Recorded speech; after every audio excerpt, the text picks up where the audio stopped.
Bonjour à toutes et à tous, et voici encore des Freebooks. Qui sait, on va peut-être aller aujourd'hui encore aux encombrants et peut-être qu'on ramènera encore quelques pépites, j'en sais rien.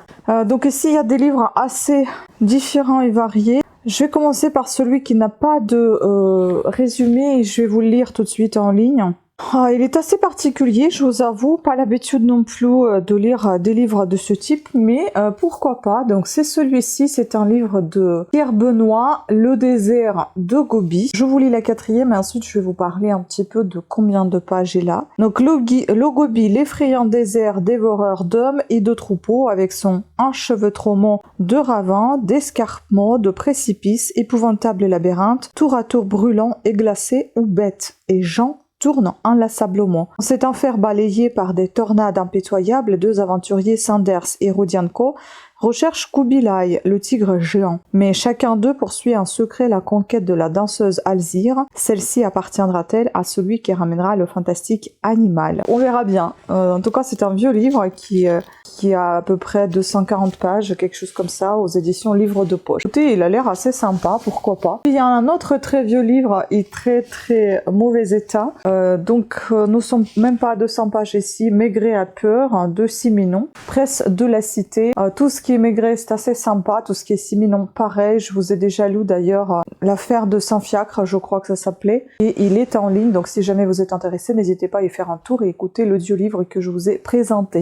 Alors celui-ci, une forme humaine était couchée en travers du trottoir, une main pendait dans le ruisseau et on voyait le clair de la peau. Gros Billard, le mort, ne portait pas de chaussettes. Son chapeau gisait à 1 mètre de lui. Ensuite, on va être sur des lectures un tout petit peu plus récentes et puis on va retomber de nouveau dans l'ancien. Donc celui-ci, il me semble que j'ai cet auteur, Arnaldur Indridason. Donc c'est un auteur islandais, il me semble. Donc ici on a un avis de Télérama, un bijou de la littérature policière. Donc c'est un policier, La Rivière Noire, aux éditions Pocket, je crois, non point. Nous sommes ici à pas loin de 350 pages. Je vous lis la quatrième. Donc tous ces livres que j'ai sélectionnés, enfin tous ces livres qui sont là, c'est que je les ai sélectionnés et je compte les lire. Donc c'est pour ça qu'ils sont là, parce qu'on ramène d'habitude beaucoup plus que ça. Et voilà. Le sang a séché sur le parquet, le tapis est maculé. Égorgé, Runolfour porte le t-shirt de la femme qu'il a probablement droguée et violée avant de mourir. Sa dernière victime serait-elle son assassin? Pas de loot, pas d'armes, seul un châle parfumé aux épices gît sur le lit. L'inspectrice Lamborg enquête sur cet employé modèle qui fréquentait salles de sport et bars pour leur clientèle féminine. Il n'a pas été capable de se protéger, il a connu lui-même les effets du traitement qu'il infligeait. Génial. Affaire de vengeance, c'est pas mal.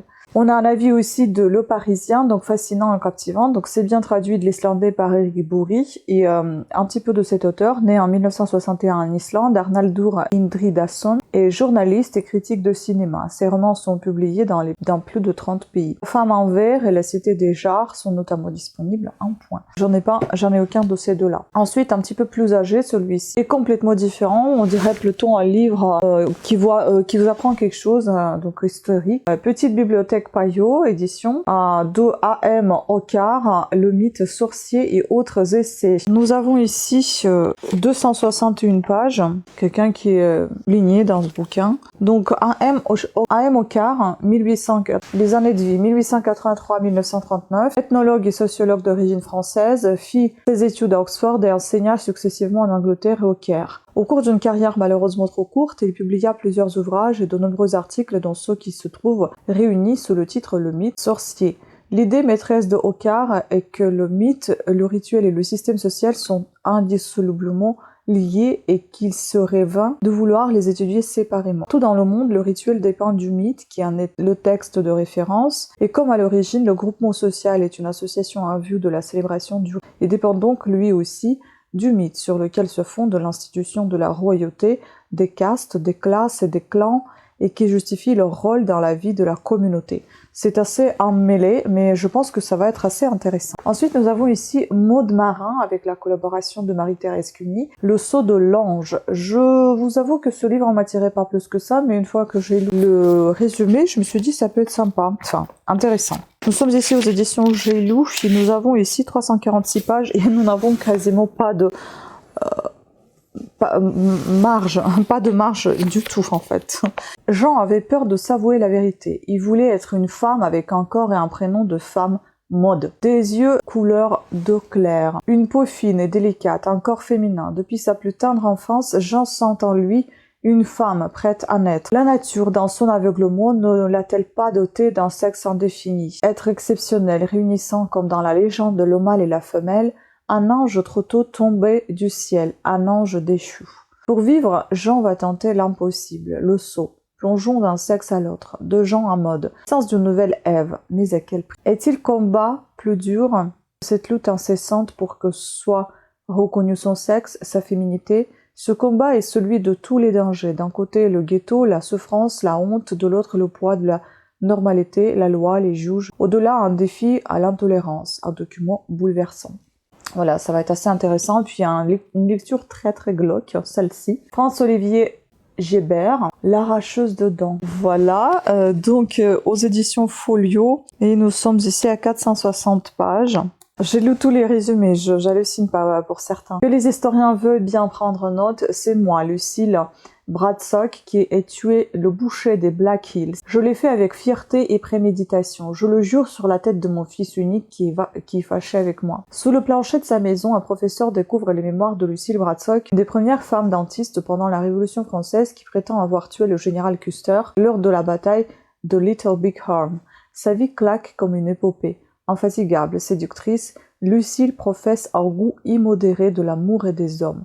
Grâce à ses talents de praticienne, elle rencontre Louis XVI, Washington, Lafayette ou encore Napoléon, cherchant toujours à infléchir le cours de l'histoire, redressant les torts et faisant justice elle-même. Hallucinant. Un avis ici de l'Obs, Claire Julliard. Sacrée Lucille, on ne s'ennuie pas avec elle sous la plume déchaînée d'un FOG très en verve. Donc France-Olivier Gibert. Hallucinant. Guy Descartes, je crois que c'est un auteur très connu, mais que je n'ai jamais connu, moi. Personnellement, j'ai jamais rien lu de lui. Aux éditions Gélouf, La Brute. Et ça aussi, ça a l'air très très intéressant. Nous sommes ici à 374 pages. Donc un petit peu de l'auteur. Donc c'est un texte intégral, c'est marqué derrière. Né à Paris en 1911, Guy Descartes débute par le journalisme. Lieutenant d'infanterie, il reçoit la croix de guerre pour sa conduite au front et démobilisé écrit L'officier sans nom. C'est le début d'une prodigieuse carrière de romancier, marquée par le succès universel d'une série d'ouvrages qui tous présentent l'étude profondément humaine d'un cas psychologique ou pathologique. Impure, la brute, la tricheuse, le château de la juive, la corruptrice, la demoiselle d'opéra, etc. J'en connais aucun. Comment un malheureux enfermé dans l'horreur d'être sourd, muet et aveugle de naissance peut-il se défendre contre une accusation de meurtre ? Ce n'est que l'un des thèmes traités par Guy Descartes dans ce passionnant ouvrage. L'analyse de la machine judiciaire nous présente des types d'une densité et d'une vitalité prodigieuse. Le portrait qui trace de Maître Delio d'une extraordinaire puissance. L'humanité avec laquelle le romancier s'est penché sur le cas de la brute restera longtemps dans la mémoire du lecteur. C'est vrai que c'est impressionnant déjà naître avec tous ces, je dirais pas défauts, mais tous ces, comment on peut dire, tous ces sens vitaux qui manquent à la vie normale. Ensuite, nous avons Quai de la Râpée de Michel Gastine, prix d'Orfèvre, prix du Quai des Orfèvres, 95, par des éditions Fayard. C'est écrit assez gros, c'est assez sympa. On n'est pas loin ici de 250 pages. Donc, un homme et une femme refroidis se retrouvent à la mort. Ce n'est peut-être pas un hasard. Tout compte fait, le meilleur stupéfiant reste encore l'amour. Le docteur Michel Gastine, né à Dreux, est expert en obstétrique près la cour d'appel d'Orléans. Et enfin, les trois derniers, comme ça la vidéo ne va pas être très très longue. Donc, La Perle du Sud, c'est un roman aux éditions France Loisirs de Linda Holman. Je ne connais pas du tout. Le livre est en super bon état et la couverture est très jolie. Ici, on a en fait... c'est bombé ici. Enfin, un très bon état, un peu taché quand même. Mais de là d'où il vient, ça va. 671 pages. C'est assez intéressant également. 1930, à la recherche de son amant, une jeune américaine part pour Marrakech. Voyage initiatique, une quête semée d'embûches, au cœur d'une ville énigmatique et fascinante. Lorsque Sidonie apprend à Étienne, son amant, qu'elle est enceinte, ce dernier s'enfuit à Marrakech, la ville où il a grandi. Décidée à comprendre, la jeune femme va tenter de le rejoindre. Sa rencontre avec Lorient sera un incroyable choc. Marrakech, Sidonie se rend chez Manon, la sœur d'Étienne. Malfaisante et manipulatrice, cette dernière va tout faire pour empêcher les retrouvailles. Mais quel terrible secret tente de cacher si à promo le frère à la sœur. Quand la jeune américaine rencontre Azoulay, un Touareg au regard bleu envoûtant, ce dernier décide de l'aider. Grâce à lui, elle va aussi découvrir la beauté de la magie Maroc. Sidonie, le temps est-il venu de prendre un nouveau départ? Traduit de l'anglais Canada par Nathalie Zimmerman. Franchement, j'ai ma petite idée. Je me demande si eux-mêmes ils sont pas amants, frères et sœurs. Les murmures de l'Olivier par Frédéric Donalia, je sais pas comment on dit. Pareil, aux éditions France Loisirs. Bon, celui-ci, il est bien jauni. On n'est pas loin de 300 pages ici. Il est bien abîmé. Oh là là, ils ont scotché la jaquette. Mais je comprends pas, on a 2 résumés ici. Déjà, Frédéric Donalia a grandi à Lyon et réside aujourd'hui en Provence, une terre de légende et de contraste devenu le cadre privilégié de ses romans. Finaliste du prix Lions Club International, il a su conquérir un public toujours plus large. Donc ici, on a un résumé et je pense qu'on a un petit extrait en fait. Donc le résumé, dans un petit vallon des Alpilles nommé Valérog, Marie Jourdan rêve que son exploitation bio d'oliviers connaisse enfin une bonne année de récolte. Pour se sortir de ses difficultés financières, la jeune femme projette d'ouvrir une petite pension équestre à Maisonvieille. Mais cette partie du domaine est depuis longtemps revendiquée par son voisin le vieux Trophime Mourgue. Victime d'incessantes attaques, Marie compte bien braver tous les obstacles pour parvenir à ses fins. Mais la découverte d'un squelette dans une remise abandonnée vient bouleverser la vie de tout le village et réveille des secrets profondément enfouis. Toujours des secrets, j'adore. Donc un petit extrait. Pendant 4 ans, Marie avait pris le temps de restaurer ce vieux logis de moulinier. Elle l'avait retapé avec goût, l'avait doté d'une terrasse en teck, une vue époustouflante sur tout le vallon. Elle se félicitait de cette réalisation qui avait finalement ajouté de la valeur à la maison, comme elle tirait une immense fierté de gérer seule ses 35 hectares de terre en culture bio. Première dans la région. Respecter des techniques empiriques, quitte à passer pour une originale, cela ne la dérangeait pas. Malgré toutes les difficultés et le fait qu'elle travaillait comme une dingue, elle avait le sentiment de jouir d'une liberté incomparable puisqu'elle vivait de sa passion dans un endroit qu'elle aimait plus que tout. Le bonheur ne s'achète pas et il suffit. Elle avait quitté Paris sans regret et choisi une existence qui ne l'avait certes pas rendue riche, mais heureuse. Écoutez, ça bien, c'est plutôt bien écrit, on verra bien. Et enfin, le tout dernier, Michael Robotham, l'a disparu, c'est Suspense. Je crois que c'est aussi France Loisirs. Pour une fois, on a France Loisirs qui ne sont pas tous en très bon état, qui ont été lus. Ici, on apparaît un petit extrait du livre, que je vous lirai après, traduit de l'anglais par Stéphane Carne. Nous sommes ici à 526 pages. Ça avait l'air aussi assez intéressant. L'inspecteur Vincent Ruiz se réveille à l'hôpital, une balle dans la jambe et sans aucune idée des événements qui ont bien pu l'amener là. Tout ce qu'il sait, c'est qu'il a été repêché dans la Tamise. Soupçonné par ses collègues de feindre son amnésie, Vincent est bien décidé à faire la lumière sur les circonstances de son accident et pour cela, aidé de son ami psychologue Joseph Holleglin, il reprend l'enquête sur l'enlèvement de la petite Mickey. Survenu 3 ans plus tard, Vincent en est convaincu. L'homme emprisonné pour son meurtre est innocent et l'enfant est toujours en vie. Mais pour combien de temps ? Voilà, c'est aussi encore intéressant. Bon, après, c'est kidnapping, l'enlèvement d'enfants, c'est pas vraiment mon truc, mais c'est l'enquête qui importe sur mon avis, mon envie aussi de lire. Et donc, un petit extrait. On a un dialogue. Vous ne comprenez pas? Je ne me souviens de rien. Je ne sais même pas comment je suis arrivée ici. Elle jette un coup d'œil au bouton d'appel. On vous a repêché dans la Tamise. C'est du moins ce que j'ai cru comprendre. La police attend votre réveil avec impatience. Depuis combien de temps? 8 jours. Vous étiez dans le coma. Hier, il m'a semblé que vous commenciez à émerger un peu. Vous avez marmonné quelque chose dans votre sommeil. Ce que j'ai dit, vous parliez d'une petite fille. Vous demandiez où elle était. Vous disiez qu'il fallait la retrouver. Voilà, assez intéressant. Hier, on a rigolé avec mon conjoint en me disant, parce que les gens ils me posent des questions, mais est-ce que tu lis ces livres? Bah, j'ai dit en blaguant, bah oui, je lis leur résumé.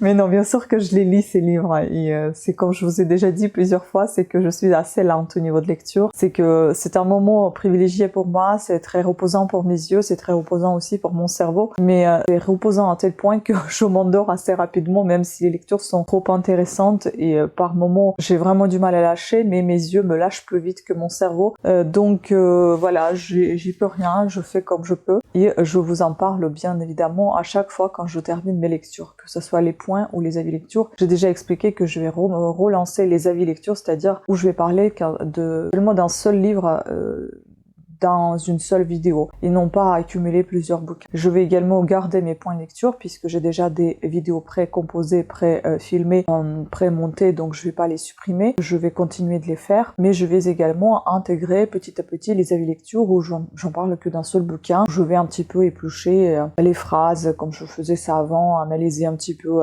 le parler des gens, le sujet, les personnages, etc. Est-ce que ça me plaît? Enfin bon, aller un petit peu plus en profondeur dans certaines lectures. Peut-être que ça vous plaira aussi, et puis ça me plaira aussi d'être un petit peu plus immergé dans ces lectures et non pas aller superficiellement, aller vite et avancer rapidement. Donc voilà.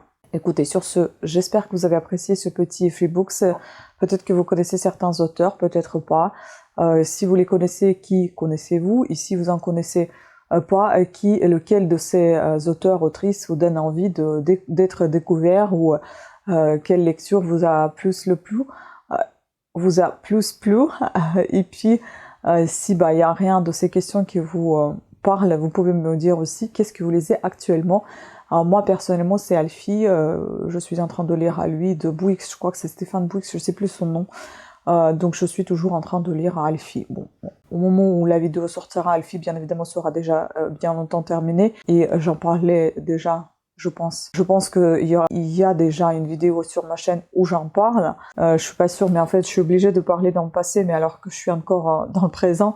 Enfin bon, à voir. Mais en tout cas, je pense que la lecture, le point lecture sur Alfie sortira bien avant cette vidéo. Et voilà, en tout cas, vous savez que le jour où je vous filmais cette vidéo, je lisais Alfie encore. Voilà, sur ce, écoutez, je vous embrasse. Pensez à vous abonner si l'envie vous dit, et activez la petite cloche de notification. Voilà, sur ce, je vous dis à très bientôt. Ciao.